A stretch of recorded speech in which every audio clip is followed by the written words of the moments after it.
அனைவருக்கும் வணக்கம். சிவி பயணம் வலையொலிக்கு உங்களை அன்புடன் வரவேற்கிற மக்களே. ஜெர்மனியில் இருக்கிற என்னோட தம்பி வீட்டிலேருந்து கிளம்பி சுவிட்சர்லாந்துக்குள்ளே வந்துட்டோம் மக்களே. சுவிட்சர்லாந்தில் இருக்கிற ஒரு மிகவும் அழகான ஒரு ஏரிக்கு வந்திருக்கோம். இது எந்த ஏரின்னு ஏற்கனவே தெரிஞ்சவங்க கீழே கருத்தில் போடுங்க. தெரியல அப்படின்னா காணொலியோட இறுதி வரை பார்த்து தெரிஞ்சுக்கோங்க. ஏரின்னா சும்மா சொல்லக்கூடாதுங்க, கடல் மாதிரி இருக்குது. வாங்க காணொலிக்குள்ளே போவோம். ஆமாம், இதுதான் வரி. நம்ம சுவிட்சர்லாந்து நாட்டில் இந்த நாட்டு வண்டியை ஓட்டணும்னா வரி கட்டணும். ஆமாம், இது 5000 ரூபா வாங்கி ஓட்டிட்டோம்னா ஒரு வருஷம். ஆமாம், இது 5000. நான் முன்னாடியே ஓட்டியிருப்பேன் பாரு ஒரு முறை. ஆமாம், அது வாங்கியே ஆகணும். அது இல்லாமல் ஓட்டினோம்னா தண்டம் கட்டணும்.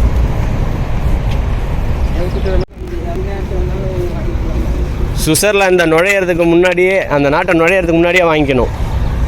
இது போன வருஷம் நான் போட்டிருக்கேன் பாரு. அது ஒரு வருஷத்துக்கு தான். அதனால தான் ஒவ்வொரு வருஷமும் இவனுங்க கலர் மாற்றிடுறானுங்க போல் இருக்குது. ஆமாம், இன்னும் மாற்றிருக்குது. இது நான் ஒரு 2-3 வருஷத்துக்கு முன்னாடி ஓட்டினது. இந்த வருஷம் 2025க்கு 25 போல். அந்த வருஷத்தோட 2022 வரும்போது சிந்து, நான், பாரியெல்லாம் வரும்போது போட்டது.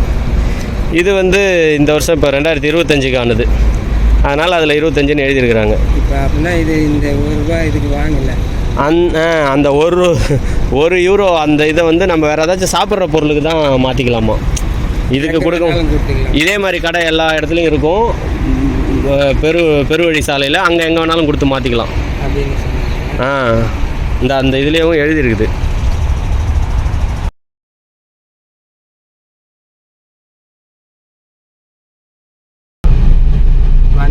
இது ஒட்டாதவங்க இதில் போனால் ஒட்டிக்கலாம். அப்படியா? இது ஒட்டுறவங்க இப்படி ஒட்டிடுவாங்க. இப்போ திருப்பி சமாதானம் பேசுகிறாங்க. நிறைய ஏர்போர்ட்லாம் இறந்துட்டாங்க. சரி நான்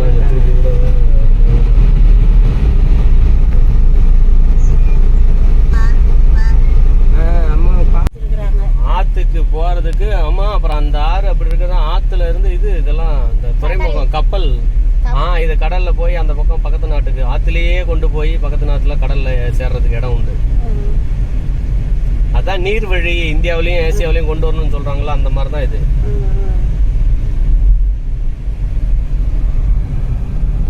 இந்த ஊர் பேர் தான் பசல். ஆமாம், சுவிட்சர்லாந்தோடைய எல்லை.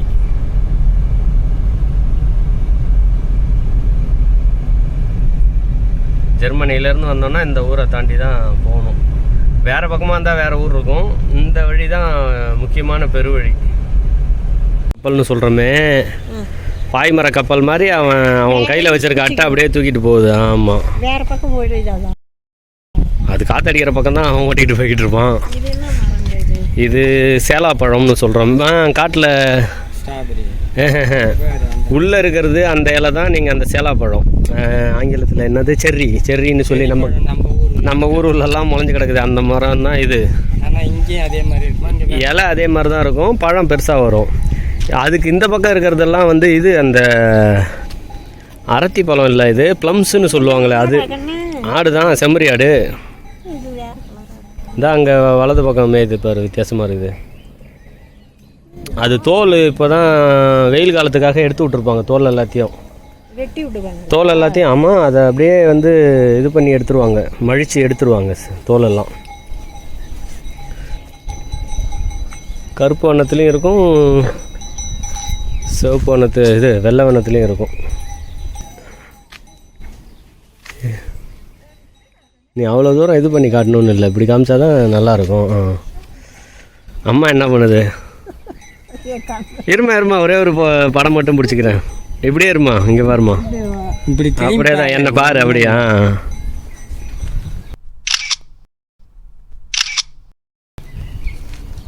சரி, படம் எடுத்துக்கிட்டேன். அப்பா ஒரு படம் எடுப்போம்.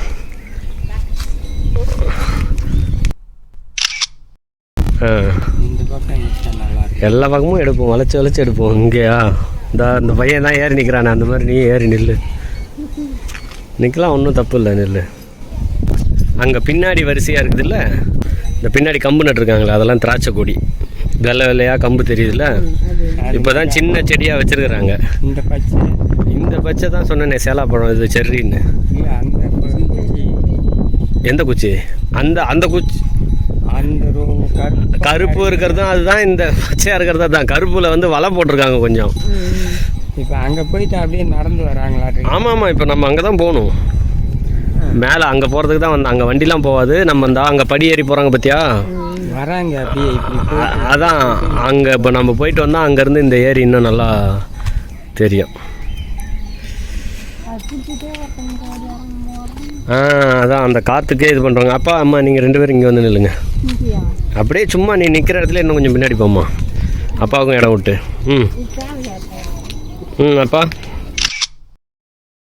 அது அப்படியே தான் இருக்கும். அது சட்டையை கழட்டி விட்ட மாதிரி தான். அது இல்லைன்னா குளிரும்ல. அப்புறம் உங்களுக்கு ரொம்ப குளிரில் சூடாக இருக்குதுன்னு நினச்சிங்கன்னா வேணா கழட்டி கையில் வச்சுக்கலாம், கண்டிப்பாக குளிரும். இங்கே வந்து நில்லுப்பா, சும்மா அந்த செவுத்து வரமா போய் நில்ல.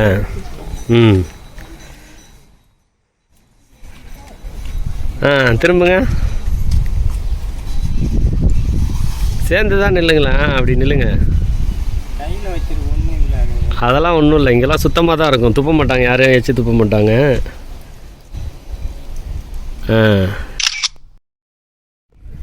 இந்த வண்டி நிறுத்துறதுக்கு இப்போ நம்ம வந்து பார்த்தோம்னு வச்சுக்க, நமக்கு என்ன மொழின்னு தெரிலன்னா இந்த நிறையா கொடி போட்டிருக்கோம், வெவ்வேறு நாட்டு கொடி போட்டிருக்குதா. அது மாதிரி நம்ம நாட்டு கொடியில் போட்டால் எந்த மொழியை போடுறது, சண்டை வரும். அதனால் ஆங்கிலம் அந்த மாதிரி பெரிய நிறைய இது இருக்கும். அதை இது பண்ணிவிட்டு நம்ம இப்படி என்னென்ன நாடு வேணுமோ தேர்வு பண்ணிக்கலாம். இப்போ இந்த கொடியை பார்த்தா இது வந்து இந்த ஆங்கிலேயர்கள் கொடி, வெள்ளைக்காரங்க கொடி, அதை போட்டோம்னா அந்த மொழிக்கு வந்துடும் நமக்கு. அது என்ன மொழி? ஆங்கிலம் தான், வேறு என்ன மொழி?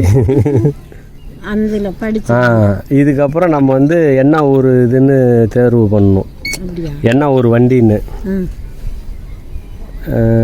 நம்மளது டென்மார்க்கு. ஏன்னா அதுக்கப்புறம் தானே அந்த இதை அந்த நம்ம வண்டியோட எண்ணை போட்டு தான் இந்த வண்டிக்காக தான் நான் இதை போடுறேன் காசுன்னு காட்டணும்ல. ஏன்னா ஒவ்வொரு நாட்டுக்கும் எண் முறை வந்து வேறு மாதிரி இருக்கும். இப்போ நான் என்னோடய வண்டி வந்து டென்மார்க்கோட வண்டி அப்படின்னு போட்டேன்.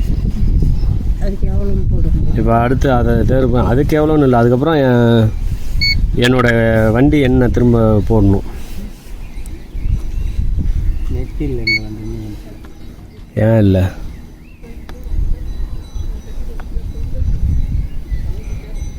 அரை மணி நேரத்துக்கு 100 ரூபா. அரை மணி நேரத்துக்கு? ஆமாம். இந்த இடத்துல இருந்ததேன்னு சந்தோஷப்பட்டுக்க, இடமே இருக்காது. சுற்றி எங்கேயாச்சும் போய் நிறுத்திட்டு இங்கே வருவாங்க நடந்து. நமக்கு 2 மணி நேரம் கரெக்டாக இருக்குமா? இருக்கும். தேர்வு பண்ணியாச்சு. இப்போ வந்து நம்ம அட்டை, வங்கி அட்டை இதில் போட்டோம்னா வந்துடும் சீட்டு. உனக்கு என்ன தெரியணும் என்ன தெரியக்கூடாதுன்னு சொல்லு. இல்லை அது இல்லைனாலும் உள்ளே இருக்க துணி என்ன பண்ணணும்னு தெரியணும்னு இப்போ சிலர் அதை கட்டி விடுவாங்க. அந்த இது தெரியுது, கொடி, இந்த கோட்டை தெரியுது, பின்னாடி கொடி தெரியுது. வேறு என்ன தெரியணும்? பனிமலை தெரியுது. வேறு அந்த வீடு எல்லாம் தெரியுது. சரி, ரைட்.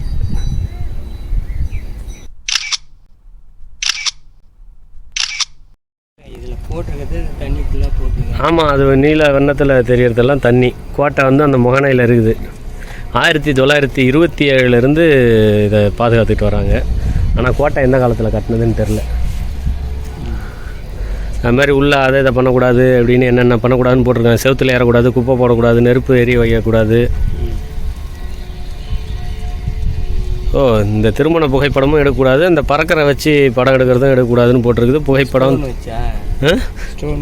ட்ரோனுன்றது தான் அப்படி சொல்கிறீங்களா? ஆமாம், பறந்துக்கிட்டே எடுக்கிறது. சரி வாங்க நம்ம இங்கே போகலாம், இதுக்குள்ளே போகலாம்.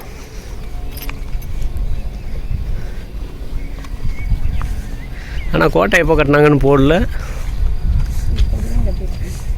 1927 இதை இவங்க பாதுகாக்கிறாங்க, அது இதுன்னு இருக்குதே ஒழிய எப்போ கட்டினது என்ன ஏதுன்னு இல்லை.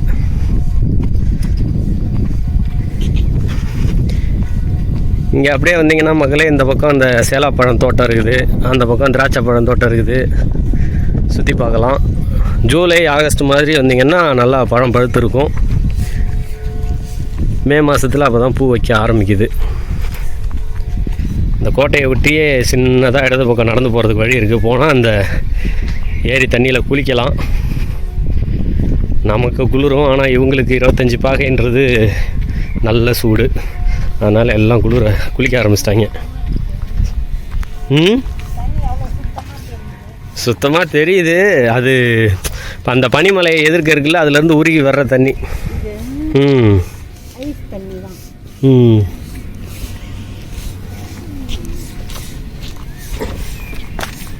அப்பா டிஷர்ட்லாம் இன் பண்ணிட்டாரு, உள்ளே வச்சுக்கிட்டு ஸ்டைலாக தான் இருக்குது. ஏன் அது ரொம்ப இறுக்கியாக போட்டிருக்க? இது இப்படியே இருக்கணும்னா இங்கே வர்றவங்க யாரும் குப்பையை போடாமல் அதை இதை பண்ணாமல் இங்கே சொல்லியிருக்கிறது எல்லாத்தையும் அப்படியே பார்த்துக்கணும். குப்பையை குப்பை தொட்டியில் போடுங்க. குளிக்கும்போது பெரியவங்க இருக்கணும், சின்ன பசங்க குளிக்கும்போது தலைக்கிலையும் குதிக்கலாம், ஆழம்னு தான் போட்டிருக்குது.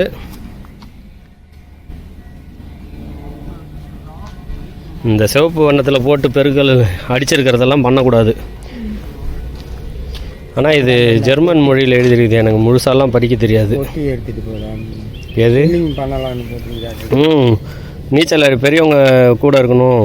இப்போ இங்கிலீஷில் எழுத்து தெரியுது, அது ஆங்கில மொழி எழுத்து இல்லை, இதை வந்து லத்தீன் மொழி எழுத்துக்கள்னு சொல்லுவாங்க. லத்தீன் எழுத்துக்கள் அதை படிக்கவே இங்கிலீஷ் படிக்கிறவங்களுக்குலாம் தெரியாது.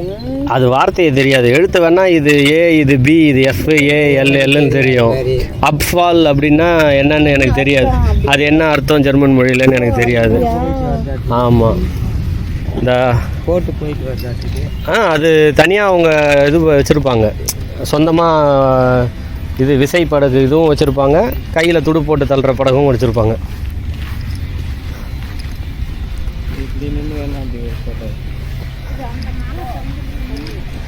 ஆமாம், இது பெரிய ஏரி, அந்த பக்கமும் இருக்குது. இது அப்படியே போய் அந்த இடது பக்கமாக திரும்பி இது ஒரு பெரிய ஏரி, நான் காட்டுறேன். ஆமாம்,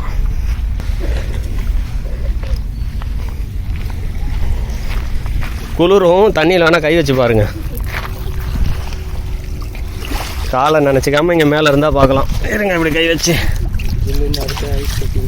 தொட்டு தான் பாரு எப்படி இருக்குதுன்னு. இந்த நான் தொட்ட இடத்துல வந்து தொடு. இன்னும் கிட்ட போனால் செருப்பு நனைஞ்சிரும்பா. எப்படி இருக்குது? குளிக்கிறேன்னா அதெல்லாம் குளிப்பேன், எவ்வளோ உறைஞ்சி போய். ஆனால் குற்றாலத்தில் மணி 12-1 மணிக்கு குளிக்கிறேன். அந்த மாதிரி குளிக்கலாம். நீங்கள் கார்த்திகை மாதத்தில் பச்சை தண்ணியில் குளித்தவங்கலாம் குளிக்கலாம். இதுக்கே தம்பி திட்டுவான், அம்மாவை கூட்டிகிட்டு போய் பச்சை தண்ணியில் கையை வச்சு. இங்கே வந்து நில்லுங்க, இந்த எடுக்கிறான்.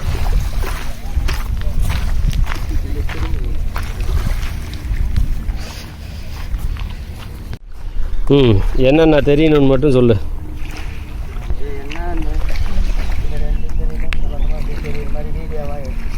இந்த 2 மலை,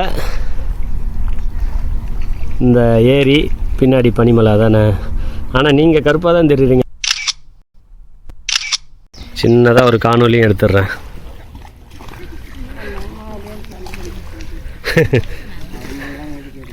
அவங்கள யார் எடுக்கிறா? எங்கே இருக்கிறாங்க? அந்த பக்கம்லாம் யாரும் தெரிய மாட்டாங்க. இது வந்து நமக்கு கழிப்பறை. இங்கே இதுவாக கட்டாமல் அந்த பொட்டியாக கொண்டாந்து வச்சுருக்காங்க. ஆமாம், அந்த பக்கம் போகலாம். வேணால் போய் பார்க்கணுன்னா பார்க்கலாம். திராட்சை கொடி தான் அது. ஆனால் என்ன பண்ணியிருக்காங்கன்னா, இங்கே பாரு, 2 பக்கமும் வலை கட்டி எதுவும் பூ எதுவும் இது வண்டு கிண்டு கடிச்சிடக்கூடாது, எதுவும் கடிச்சிடக்கூடாதுன்னு போட்டிருக்காங்களா? இல்லை, அது இதுப்பா, அது கலையாக முளைஞ்சிருக்குது. இந்த செடி தான் அரிக்கிற செடின்னு சொன்னேன், தொட்டுறாதீங்க. நம்ம ஊர் செடி மாதிரி. நம்ம ஊர்லேயும் இந்த மாதிரி ஒரு செடி இருக்குது அரிக்கிறது. 2 ரகம் இருக்குது. இது வந்து இந்த இங்கே பாரு பிஞ்சு விட்ருக்குது. இந்த தெரியுதா? இந்த குட்டியா. இதுக்கப்புறம் தான் இந்த பிஞ்சு, இதுக்கப்புறம் இதுவும் ஆகணும்ல. என்ன அறுத்து விட்ட செடி? ஆமாம், அப்புறம் வருஷம் விட்டாங்கன்னா பெரிய கொடியாக போயிடும். இவங்க என்ன பண்ணுவாங்கன்னா, இப்போ இந்த கிளை இருக்குல்ல, மட்டும் அப்படியே காய்க்கும். இல்லை இதில் காய்க்குது. இந்த கிளையில தான் இது போன வருஷத்துக்கு கிளை இப்போ காய்க்கும். இந்த வருஷத்துக்கு கிளையில காய்க்காது. அடுத்த வருஷத்துக்கு வேறு வெட்டி விட்ருவாங்க. அந்த மாதிரி இதுவாக இருக்கும். ஆனால் வச்சு எத்தனை வருஷம் ஆகுது? அந்த இதெல்லாம் வச்சு ஒரு 10 வருஷம் கூட இருக்கும். இந்த மரம் மொத்தத்தை பார்த்தா இப்போ ஒரு சில இடத்துலலாம் நம்ம கை மொத்தம் கால் மொத்தத்துக்கே இருக்கும் கீழே இருக்க தண்டு. இது சும்மா ஒரு 2 விரல் மொத்தம் தானே இருக்குது. இந்த வீட்டு வேலை மாதிரி தெரியுது. இது எதுவும் எதுக்கு இந்த வலை போட்டிருக்காங்க? நிழலுக்கா இல்லை பூச்சி கடிக்கூடாதுன்னு போட்டிருக்காங்களான்னு தெரில. ஒடிஞ்சிரும் போனால் கம்மியாக இருக்கமாட்டாங்க. இது மேலே வந்து ஆஹா, அப்படியெல்லாம் பண்ண மாட்டாங்க ஆளுங்க. இது வேறு எதுக்கோ போட்டிருக்காங்க, எதுக்குன்னு தெரில. இதுவே போதும். இந்த இடத்துல தெரியும்பா முகம் நல்லா. நீங்கள் குல்லாவெல்லாம் கழட்டணுன்னு கூட இல்லை. போட்டுங்க, குல்லா போட்டுங்க.